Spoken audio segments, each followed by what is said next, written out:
So, Stephen, you've said publicly that you want us to be a multi-planet species. And who could argue that? I'm with you there. However, I have one mild rebuttal. Because you defend that argument by saying something bad could happen here on Earth. An asteroid, a runaway virus, rendering us all extinct. And if we exist only on one planet, that's the end of the human species. I get that. Here's my mild rebuttal. Isn't it easier to deflect an asteroid? Easier to find a super serum that will combat any deadly virus than it is to terraform Mars and ship 1 billion people there? Collision with an asteroid is one of the least of the dangers we now face.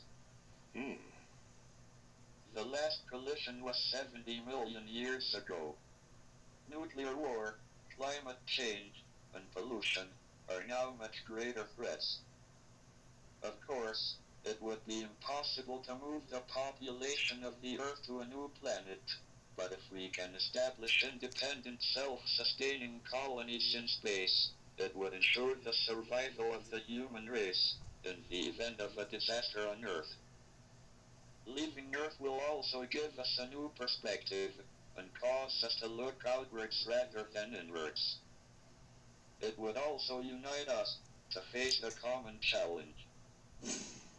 Well, so Jan, are you ready to go to Mars for these reasons? Yeah, I think, isn't it still a one-way ticket, though? Isn't that one of the problems? Yeah. I mean, we could get to Mars with the technology we have now and the money we have now, but we can't get people home. So that's, you know. Well, we actually interviewed somebody on Startalk who had signed up for the one-way trip, and it was a little odd because, you know, he was all excited about it, and apparently he's married. So I said, what does your wife say about it? And he said, oh, she encouraged it. And I'm thinking, she says if NASA doesn't get there, then she's going to do it herself. So, Michio, are you a big fan of colonizing other planets? Yes, in fact, there's going to be a traffic jam over Mars around 2030. Elon Musk, NASA with the SLS booster rocket, and now Amazon.com. I mean, everyone's jumping in the game now to create booster rockets capable of taking us to Mars on a two-way trip. So Amazon's the only one, by the way, that's going for same-day delivery. Only if it's Amazon Prime. Right, that's right. So I think at a different point, Hawking had said that civilization only has 100 years left on Earth, which seemed a little pessimistic to me.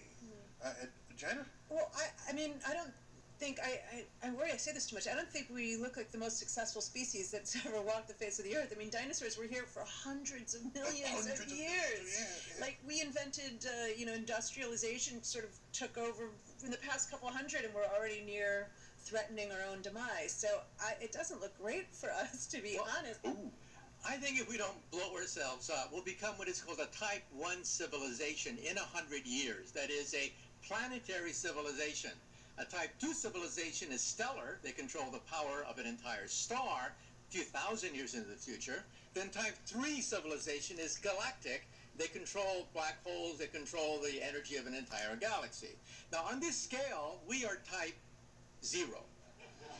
We get our energy from dead plants, oil and coal. We don't even rate on this scale. But if we can make it to the next 100 years, if we can make it through it, we will become a Type 1 civilization, truly planetary.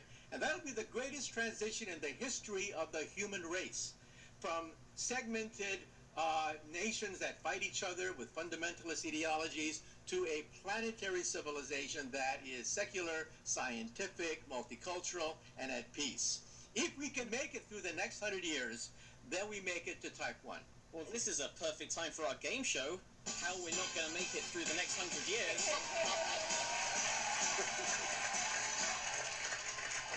So we did a little survey of how the world will end. Okay. Neil, what do you think? My money's on the zombie apocalypse. Zombie apocalypse. Yeah. Let's see if it's up there. No! Okay, all right. Good old-fashioned non-nuclear war. I'm not sure that would end the world, but asteroid and climate change at number one. Yeah. We agree that all of this is bad. All of this is possible. Well, up next, I asked physicist Stephen Hawking about the future of our minds when Startalk returns. So, Stephen, if we ever really develop the technology to uplift upload your brain into some computer, providing life after death, or at least consciousness after death, would you be first to sign up for that? My body hardly works at all, because I have motor neuron disease, otherwise known as ALS. So getting rid of it would be no loss, and would spare me discomfort. Being immortal as solely a brain, I could see the future, unless I was terminated by someone switching off the computer, or by a computer virus. Well, I hadn't thought about that. But if you're a computer, you're susceptible. You can have copies. Look, you just make a backup of yourself. Right, make a backup. So, Michio, the title of your book, The Future of Mind, the scientific quest to understand, enhance, and empower the mind. When will uploading our brain become a reality? Well, just remember that If at all.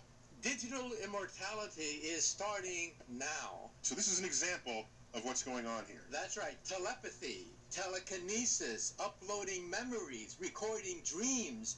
We can, quote, do all of the above. This is no longer science fiction. You go to the physics laboratories, and you can see how images can be extracted from the human brain. How it's possible now that we can upload memories in animals and record memories from animals, because physics can now probe thoughts as they go ricocheting through the brain. Is what you're describing the same thing as consciousness? Because if that's the case, then we can say it's not just our thoughts that live forever, it's our very identity, our self, our conscious self that lives forever. Well, there is a theory that says the soul. The soul is information.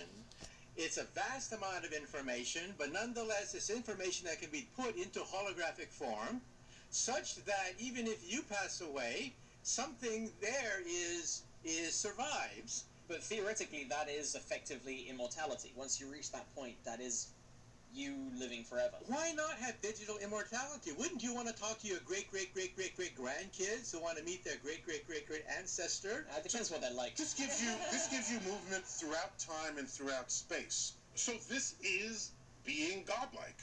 Well, that's what we're talking about, transcending the human race. Because I asked Stephen Hawking about his thoughts on the future of religion, just to get his sense of